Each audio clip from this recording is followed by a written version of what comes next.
As art teachers, we often see symbolism come through the work of students, and we encourage this. It's a great way to be expressive. But once in a while, symbols will come through that may be alarming and might set off little bells in your head. It is important to pay close attention to this. I remember about 25 years ago, early in my teaching career, an elementary student was doing a drawing of what I thought was a rocket boy, but they had an unpleasant look on the face of the character that they were drawing, and the fire was kind of shooting out of their bottom. I thought something was a little bit wrong with this, and kind of the attitude of the student I had seen kind of changing, and these two things put together made me think I needed to contact the guidance department. We did that. They contacted student services, and a case was brought up, and we did find out that the student was being abused at home. Later, years down the road, I came across a student who seemed obsessed with firearms in their drawings. Again, this time I brought it up to administration because firearms can be, a very serious issue in today's schools. And they did a search of the student's locker and found a very realistic pellet gun in their locker. So sometimes the art teacher will see things, and it's important to say something and not keep it to yourself. If you suspect any kind of danger to other students or to that student in particular, you are mandated by law to pass on that information. You are not supposed to investigate. That is not your position. You need to pass on that information to either administration or to guidance. It is important to do that because as mandated reporters, we're there to protect students, and we become sometimes the first line of defense in protecting them. You're not breaking anybody's trust doing this. It is the law. You must report it, and if you don't, you can lose your teaching certification by keeping secrets or kind of passing it off as, well, it's probably just a rocket boy, or they just like guns because that's what teenage boys draw. You need to follow up and move forward with that information, but keep it confidential. Some issues of things that you may see in student drawings that should be or could be concerning are repetitive spirals. If you see a student just repeating spirals and spirals, look at how they draw that. There is some evidence to show that spirals that go inward can be a sign of depression and potentially suicidal thoughts. It might just be a design element that the student is drawing, but that can be a warning sign. Spirals going outward tend to be psychologically more empowering, but it's spirals going inward that tend to be about depression. Anatomical drawings that are more detailed than they really should be, as though the student knows more than they should for their age level, is definitely a warning sign.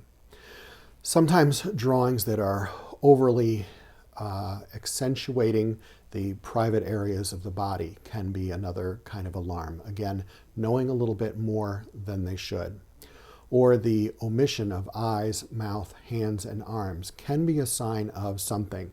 It can be that the student hasn't learned how to draw those things, but sometimes if the figures are always being drawn without a mouth, it can be a signal of somebody keeping a secret.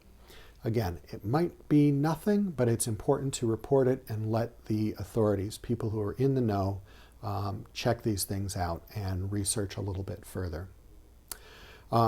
The other omissions that you might see are specific omissions on the characters the student is drawing. So if the student figure is, whole, it has all of the parts that you would expect for a 5-year-old's drawing, but maybe the adult figures in the drawing are missing parts. That can be an indication of some sort of potential issue. Houses without doors or windows can be a sign of secrets that are happening within the household. So again, one of those things that may set off a trigger. It could be the student just forgot. A one-time thing, maybe not an issue, but if you see these signals kind of popping up, then I would definitely report it out. The use of just black or just red when all the other colors are readily available may be an indication of something. I remember, though, that when I had this psychology class, there was a student observer who saw a child always drawing with a black crayon. And there was this design they were doing for Easter, and they had a black rabbit with black eyes, and everything in the image was black. And they thought, oh my gosh, there's, some psychological trauma here. So they reported it to guidance. Guidance reported it to the psychologist. The psychologist brought in the family and a therapist. They all sat around. They were talking and trying to figure out what was going on. And they finally asked the child, why is everything with this black crayon? And they said, well, the other kids just took all the other colors and I was left with black. So sometimes it's nothing, but sometimes it can be something. So just pay attention. Give a little bit more attention to those kinds of issues as you see them. Drawings that suddenly regress can be another indication of abuse. If the student is usually very good at drawing people and situations and those kinds of things, and they're going from age-appropriate drawings to something that seems more baby-like, that can be another sign of potential abuse or an issue that's happening at home. Preoccupation of death can be something that is a warning sign. A depressed child that draws eyes over and over again can be another symbol of depression, or they're worried about what other people are going to see or understand from them, so they're trying to keep a secret.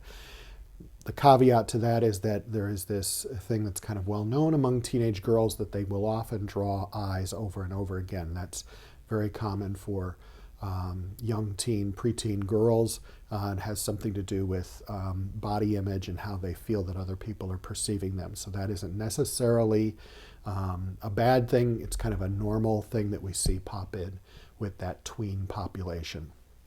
So remember that not all images represent abuse, to not overthink things, but the main thing is to pay attention to what your students are doing, because you may be the first line of defense. You may be the person that sees an issue long before they're able to even speak about it.